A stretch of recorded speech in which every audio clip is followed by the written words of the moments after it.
வணக்கம். தமிழ்நாட்டு அரசியல்ல பிரிஞ்சவங்க மறுபடியும் ஒண்ணு சேர்ந்தா என்ன நடக்கும்?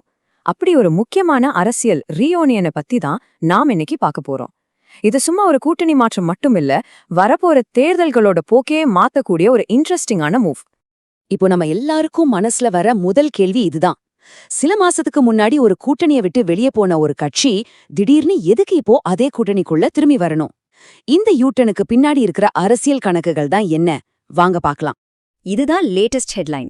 டிடிவி தினகரனோட அம்மா மக்கள் முன்னேற்றக் கழகம், அதாவது அமமுக, பாஜகவோட தேசிய ஜனநாயக கூட்டணி, அதாவது என்டிஏல மறுபடியும் இணைஞ்சிருக்காங்க.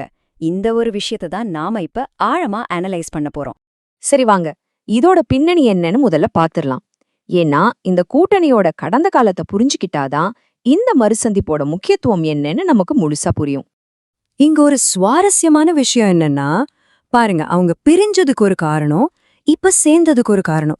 ரெண்டும் எவ்வளவு வேற வேறன்னு பாருங்க. முன்னாடி சீட் ஷேரிங் மாதிரியே சில உள் விஷயங்களுக்காக பிரிஞ்சவங்க இப்போ திமுகவை தோற்கடிக்கணுங்கிற ஒரே ஒரு பெரிய பொதுவான இலக்குக்காக மறுபடியும் ஒன்னு சேர்ந்திருக்காங்க.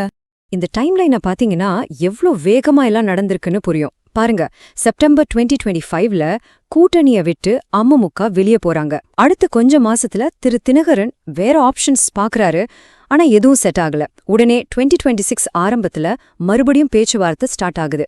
கடைசியா ஜான்வரியில அதிகாரப்பூர்வமா இணைப்பு நடந்துடுது. யோசிச்சு பாருங்க, வெறும் 4 மாசத்துல ஒரு கட்சியோட நிலப்பாடு எப்படி தலைகீழா மாறியிருக்குன்னு.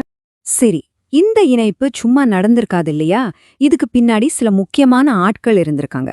அதுல ஒருத்தரை பத்தி தான் இப்ப நம்ம பார்க்க போறோம். ஆமா, இந்த இணைப்புல முன்னாள் பாஜக தலைவர் திரு அண்ணாமலையோட பங்கு என்ன? அவருதான் டீல ஃபைனல் பண்ணாரா, இல்ல இதுக்கு கிரவுண்ட் ஒர்க் மட்டும் பண்ணாரா? மிகுந்த மகிழ்ச்சி, சிம்பிளா 2 வார்த்தையில திரு அண்ணாமலை சொல்லிருக்காரு. ஆனா இது வெறும் ஒரு ஃபார்மாலிட்டிக்கான வரவேற்பு இல்ல. இந்த இணைப்புக்கு பின்னாடி அவர் செஞ்ச சில வேலைகளோட வெளிப்பாடு இது. அத பத்தி தான் இப்ப பார்க்கலாம். அப்போ மொத்தத்துல பார்த்தா திரு அண்ணாமலையோட ரோல் ஒரு பிரிட்ஜ் மாதிரி இருந்திருக்கு. அவரே நேரா போய் ஒப்பந்தம் போடலனாலும் கூட்டணி பிரிஞ்சு பிறகும் அந்த பேச்சுவார்த்தைக்கான கதவை சாத்தாம திறந்து வச்சிருந்திருக்காரு.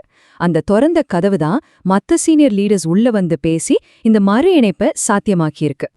சரி, இந்த ரீயூனியன் நடந்தாச்சு. இதனால தமிழ்நாட்டு அரசியல்ல என்னென்ன மாற்றங்கள் வரப்போகுது? வாங்க அடுத்ததா அத பத்தி பார்க்கலாம். அரசியல்ல அடிக்கடி ஒரு வார்த்தையை கேட்போம், வாக்கு வங்கி ஒருங்கிணைப்பு. இது ஒன்னும் பெரிய ராக்கெட் சயின்ஸ் இல்ல, ரொம்ப சிம்பிள். ஒருத்தரை எதிர்க்க 10 பேர் இருக்காங்கன்னு வச்சுக்கோங்க. 10 பேரும் தனித்தனியா நின்னா ஓட்டு சிதறிடும், யாருக்கும் பிரயோஜனம் இருக்காது. ஆனா அதே 10 பேரும் ஒன்னா சேர்ந்தா அதுதான் கணக்கு.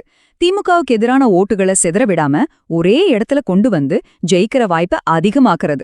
இவங்களோட ஸ்ட்ராட்டஜி என்னன்னு பாத்தீங்கன்னா 3 விஷயம்தான். முதல்ல திமுக எதிர்ப்பு ஓட்டுகளை ஒன்னாக்குறது. 2வது, நாங்க எல்லாரும் யுனைட்டடா இருக்கோம்னு ஒரு இமேஜை கிரியேட் பண்றது. 3வது, ஒரு மாற்றம் வேணும்னு நினைக்கிற ஓட்டர்ஸை அட்ராக்ட் பண்றது. இதுதான் இவங்களோட கேம் பிளான். எந்த ஒரு அரசியல் மூவுக்குமே பல ரியாக்ஷன்ஸ் வரும் இல்லையா? இங்கேயும் அதான் நடந்திருக்கு. அதிமுக இந்த இணைவை வரவேற்கிறாங்க. ஆனா காங்கிரஸோ இது ஒரு சந்தர்ப்பவாத கூட்டணின்னு சொல்லி கிரிட்டிசைஸ் பண்றாங்க. என்டிஏல இருக்க மத்த பார்ட்னர்ஸ் எல்லாரும் இது 2026 எலெக்ஷனுக்கு நமக்கு ஒரு பெரிய பூஸ்ட்னு பாக்குறாங்க. சரி, எல்லாத்தையும் பார்த்தாச்சு. ஆனா கடைசியா நம்ம மனசுல எழுற முக்கியமான கேள்வி இதுதான். ஒரு பொதுவான எதிரியை ஜெயிக்கிறதுக்காக இன்னைக்கு இவங்க கை கோர்த்திருக்காங்க. ஆனா அந்த பழைய மனக்கசப்புகள், எதிர்காலத்துல வரப்போற அதிகார போட்டிகள், இதெல்லாம் தாண்டி இந்த ஒற்றுமை நீடிக்குமா? இதுக்கு காலம்தான் பதில் சொல்லணும். பொறுத்திருந்துதான் பார்க்கணும்.